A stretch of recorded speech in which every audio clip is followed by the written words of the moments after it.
இயேசுவின் நன்மை சகோதர சகோதரிகள், இந்த 29வது அதிகாரமானது அரசர் எசேக்கியா பதவி ஏற்கிறார். ஆகாசினுடைய மகன் எசேக்கியா. இவர் 29 ஆண்டுகள் யூதாவில் ஆட்சி செலுத்துகிறார். இவர் கடவுளுக்கு உகந்த பிள்ளையாக, அவருடைய பார்வையில் தாவீதை போல கடவுளுக்கு பயந்து நடக்கிறார். அதனால என்ன செய்கிறார்? முதல் வேளையாக கோயிலை அனைத்தையும் தூய்மைப்படுத்தக்கூடிய செயலை செய்ய எல்லாத்தையும் அழைக்கிறார். லேவியர்களை, குருக்களை, அவருடைய பணியாளர்கள்லாம் அழைத்து எல்லா அர்ப்பண பொருட்களை எல்லாத்தையும் தூய்மைப்படுத்த அவர் பணிக்க, அவர்கள் தூய்மைப்படுத்தக்கூடிய செயலை இந்த அதிகாரம் எடுத்து வைக்கிறது. அதை தூய்மைப்படுத்த பிற்பாடு திருக்கோயிலுடைய மறு அர்ப்பணம் அவர்கள் அபிஷேகம் செய்கிறார்கள் மறுபடியும். ஏனெனில் பாவங்கள் செய்து பலவீனத்தில் நாம் விழுந்து கிடக்கின்ற தருணத்தில் கடவுளுக்கு பாவப்பழி ஒப்பு கொடுத்து, நன்றி பலி ஒப்பு கொடுத்து, கடாய்களை எல்லாம் பழியிட்டு ஆண்டவருக்கு நன்றி பலியோடு பலி ஒப்பு கொடுக்கக்கூடிய இந்த அதிகாரத்தில் நமக்கு சுட்டி காட்டுவதை நாம் பார்க்கிறோம்.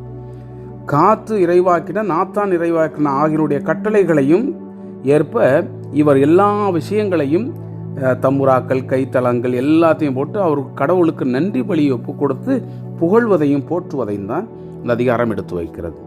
அன்புக்குரியவர்களே, ஒரு மாற்றத்தை எசேக்கியா மறுபடியும் கடவுளுடைய பார்வையிலே இதோ நல்லவர்களாக திரும்பக்கூடிய ஒரு செயலை நாம் பார்க்கும் பொழுது மனமாறிய எல்லா மனிதர்களையும் கடவுள் ஏற்றுக்கொள்ளுகிறார் என்ற நல்ல எண்ண ஓட்டத்தோடு இந்த அதிகாரத்திற்கு நாம் செவிமடுப்போம். எசேக்கியா அரசனான போது அவருக்கு வயது 25. அவர் எருசலேமில் 29 ஆண்டுகள் ஆட்சி செய்தார். செக்கரியாவின் மகளான அபியா என்பவரே அவருடைய தாய். அவர் தம் மூதாதையரான தாவீதை போல ஆண்டவருடைய பார்வையில் நேரியென செய்தார். அவர் தம் ஆட்சியில் முதல் ஆண்டில் முதல் மாதத்தில் ஆண்டவருடைய இல்ல கதவுகளை திறந்து அவற்றை பழுது பார்த்தார். குருக்களையும் லேவியரையும் வரவழைத்து கீழே மண்டபத்தில் அவர்களை ஒன்று கூட்டினார். அவர் அவர்களை நோக்கி, லேவியரே கேளுங்கள், இப்பொழுது நீங்கள் உங்களையே தூய்மைப்படுத்திக் கொண்டு உங்கள் மூதாதையனுடைய கடவுளாம் ஆண்டவனுடைய இல்லத்தை தூய்மைப்படுத்துங்கள். திருத்தலத்தினுடைய எல்லா தீட்டுகளையும் அகற்றுங்கள். ஏனெனில் நம் தந்தையர் துரோகம் செய்து நம் கடவுளாம் ஆண்டவனுடைய பார்வையில் தீயன செய்தனர். அவற்றை புறக்கணித்து ஆண்டவனுடைய திருவுறவிடத்திலிருந்து தங்கள் முகங்களை திருப்பி முதுகை காட்டினர். திருத்தலத்தினுள் அவர்கள் இஸ்ரேலின் கடவுளுக்கு தூபம் காட்டாமலும் எரிபலி செலுத்தாமலும் விளக்குகளை அணைத்துவிட்டு மண்டப கதவுகளை பூட்டி வைத்தார்கள். அதனால் யூதாவின் மீதும் எருசலேம் மீதும் ஆண்டவர் சினம் கொண்டார். அவர்களை நடுக்கத்திற்கும் அச்சத்திற்கும் பொழைப்பிற்கும் அவர் கையளித்தார். இதை நீங்கள் கண்ணார கண்டீர்கள் அன்றோ? இதன் பொருட்டே இதோ நம் தந்தையர் வாளால் வெட்டுண்டு வீழ்ந்தனர். நாம் புதல்வரும் புதல்வியரும் மனைவியரும் நாடு கடத்தப்பட்டனர்.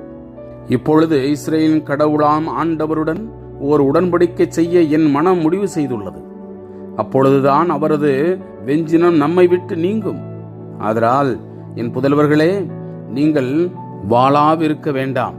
ஏனெனில் நீங்கள் ஆண்டவர் திருமுன் நின்று திருப்பணி புரியும் வழிபாடு நிறைவேற்றவும் தூபம் காட்டவும் அவர் உங்களை தேர்ந்து கொண்டுள்ளார் என்றார்.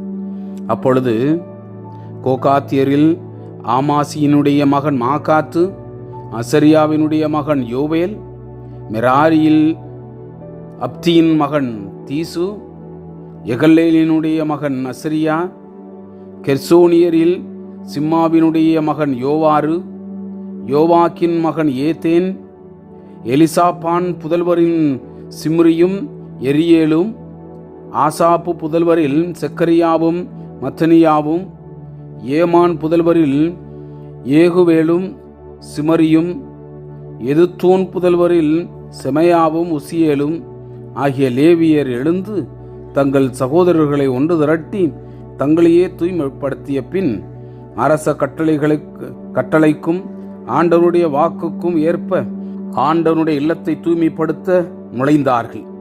ஆண்டவனுடைய இல்லத்தின் உட்புறத்தை தூய்மைப்படுத்த குருக்கள் உள்ளே சென்று ஆண்டவனுடைய திருக்கோவிலில் கண்ட அந்த தீட்டான எல்லாவற்றையும் ஆண்டவனுடைய கோவில் மண்டபத்திற்கு கொண்டு வந்தார்கள். லேவியர் அவற்றை எடுத்து கெதரோன் பள்ளத்தாக்கில் கொட்டினர். முதல் மாதத்தின் முதல் நாளில் அவர்கள் கோவிலை தூய்மைப்படுத்த தொடங்கினார்கள். மாதத்தின் 8ஆம் நாள் ஆண்டவனுடைய மண்டபத்திற்கு வந்து ஆண்டவனுடைய இல்லத்தை 8 நாட்களில் தூய்மைப்படுத்தினார்கள்.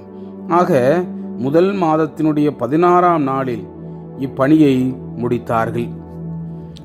அரசர் எசேக்கியாவிடம் அவர்கள் வந்து, ஆண்டவனுடைய இல்லத்தை முழுமையாக நாங்கள் தூய்மைப்படுத்தி விட்டோம். எரிபலி பீடத்தையும் அதற்குரிய எல்லா துணை கலன்களையும், திருமுன்னிலைய அப்ப மேசையையும் அதற்குரிய எல்லா துணை கலன்களையும் ஆகாசு தனது ஆட்சி காலத்தில் துரோகம் செய்து புறக்கணித்திருந்த எல்லா கலன்களையும் தூய்மைப்படுத்தி ஆண்டவனுடைய பலிபீடத்திற்கு முன்பாக அவற்றை ஒழுங்குபடுத்தி வைத்திருக்கிறோம் என்றார்கள். அரசர் எசேக்கியாவும் வைகரையில் எழுந்து நகர தலைவர்களை ஒன்று திரட்டி கொண்டு ஆண்டவருடைய இல்லத்திற்கு சென்றார்.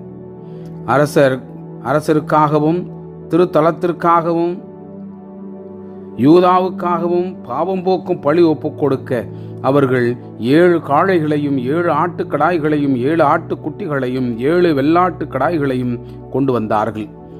ஆண்டவனுடைய பீடத்தில் அவற்றை பலியிட அரசர் ஆரோனினுடைய புதல்வர்களான குருக்களுக்கு கட்டளையிட்டார். அவர்கள் காளைகளை வெட்ட குருக்கள் அவற்றினுடைய குருதியை பிடித்து பலிபீடத்தின் மேல் தெளித்தார்கள். ஆட்டுக்கடாய்களை வெட்டி அவற்றின் குருதியையும் பலிபீடத்தின் மேல் தெளித்தார்கள். ஆட்டுக்குட்டிகளையும் வெட்டி அவற்றின் குருதியையும் பலிபீடத்தின் மேல் தெளித்தார்கள். அடுத்து பாவம் போக்கும் பலியான வெள்ளாட்டு கடாய்களை அரசருக்கு மக்கள் சபைக்கும் முன்பாக கொண்டு வந்து அவற்றின் மேல் தங்கள் கைகளை விரித்தார்கள். இஸ்ரவேலர் அனைவருக்காகவும் எரிபலியும் பாவம் போக்கும் பலியும் செலுத்த வேண்டும் என்று அரசர் கூறியிருந்ததால் குருக்கள் அவற்றை வெட்டி அவற்றினுடைய குருதியை பலிபீடத்தில் தெளித்து இஸ்ரவேல் அனைவருக்காகவும் பாவம் போக்கும் பலியை நிறைவேற்றினார்கள். தாவீதின் கட்டளையின்படியும் அரசனுடைய திருக்காட்சியாளர் காத்து இறைவாக்கினர் நாத்தான் ஆகியோருடைய கட்டளையின்படியும் கைத்தாளம், தம்புரு, சுரமண்டலம் ஆகியவற்றை இசைக்கும் லேவியர் ஆண்டவருடைய இல்லத்தில் எசேக்கியா நியமித்திருந்தார். ஏனெனில் ஆண்டவரே கட்டளையை தம் இறைவாக்கினர்கள் வாயிலாக அளித்திருந்தார். அதனால் தாவீதின் இசை கருவிகளுடன் லேவியரும் எக்காலத்துடன் குருக்களும் அங்கே நின்றார்கள். பின்னர் எரிபலியை பீடத்தின் மேல் நிறைவேற்றுமாறு எசேக்கியா கட்டளையிட்டார். அப்பலியை செலுத்த தொடங்கிய போது இஸ்ரவேலின் அரசராம் தாவீதின் இசை கருவிகளுடனும் எக்காலத்துடனும் ஆண்டவருக்கான அந்த புகழ் பாடல் தொடங்கியது. எரிபலி நிறைவேறும் மட்டும் பாடகர்கள் பாட, எக்காலம் முழங்க எல்லா மக்களும் வணங்கி நின்றார்கள். அப்பலி நிறைவுற்ற போது அரசரும் அவரோடு இருந்த அனைவரும் தலைவணங்கி வழிபட்டனர். தாவீதின் வார்த்தைகளிலும் திருக்காட்சியாளர் ஆசாப்பின் மொழிகளிலும் ஆண்டவரை புகழுமாறு அரசர் எசேக்கியாவும் தலைவர்களும் லேவியர்களுக்கு கட்டளையிட்டார்கள். அவர்களும் மகிழ்ச்சியுடன் ஆண்டவரை புகழ்ந்து தலைவணங்கி வழிபட்டார்கள். அப்பொழுது எசேக்கியா அவர்களை நோக்கி, இதோ நீங்கள் ஆண்டவருக்கென உங்களையே அர்ப்பணித்துள்ளீர்கள். அதனால் அணுகியே வாருங்கள். ஆண்டவனுடைய இல்லத்திற்கு பலிகளை நன்றி பலிகளையும் கொண்டு வாருங்கள் என்று கூறினார். அப்பொழுது மக்கள் சபையார் பலிகளையும் நன்றி பலிகளையும் கொண்டு வந்தனர். விரும்பியோர் பலர் எரிபலிகளையும் கொண்டு வந்தனர். மக்கள் சபையார் கொண்டு வந்த அந்த எரிபலிகளின் மொத்த எண்ணிக்கை 70 காளைகள், 100 ஆட்டுக்கடாய்கள், 200 ஆட்டுக்குட்டிகள், இவையாவும் ஆண்டவருக்கான எரிபலி. இவற்றுடன் அவர்கள் 600 மாடுகளையும் 3000 ஆடுகளையும் அர்ப்பணித்தார்கள். குருக்கள் சிலரே இருந்ததால் எரிபலிகளுக்கான எல்லாவற்றையும் தோலுரிக்க அவர்களால் இயலவில்லை. எனவே அவ்வேளையை முடித்து தங்களை தூய்மைப்படுத்தும் வரை அவர்களுக்கு அவர்களுடைய சகோதரர்களான லேவியர் உதவி செய்தனர். ஏனெனில் குருக்களை விட தம்மை தூய்மைப்படுத்திக் கொள்வதில் லேவியர் அதிக நேர்மையுடன் நடந்து கொண்டனர். ஏராளமான எரிபலிகளுடன் நல்லுறவு பலிகளினுடைய கொழுப்பும் எரிபலிக்கான நீர் படையல்களும் அங்கு இருந்தன. இவ்வாறு ஆண்டவனுடைய இல்ல வழிபாடு மறுமலர்ச்சி அடைந்தது. தம் மக்களுக்காக கடவுள் ஆற்றியது குறித்து எசேக்கியாவும் எல்லா மக்களும் மகிழ்ந்தார்கள். ஏனெனில் இவை யாவும் மிக விரைவாய் நடந்தேறின. Praise the Lord. இயேசுவுக்கே புகழ். மரியே வாழ்க.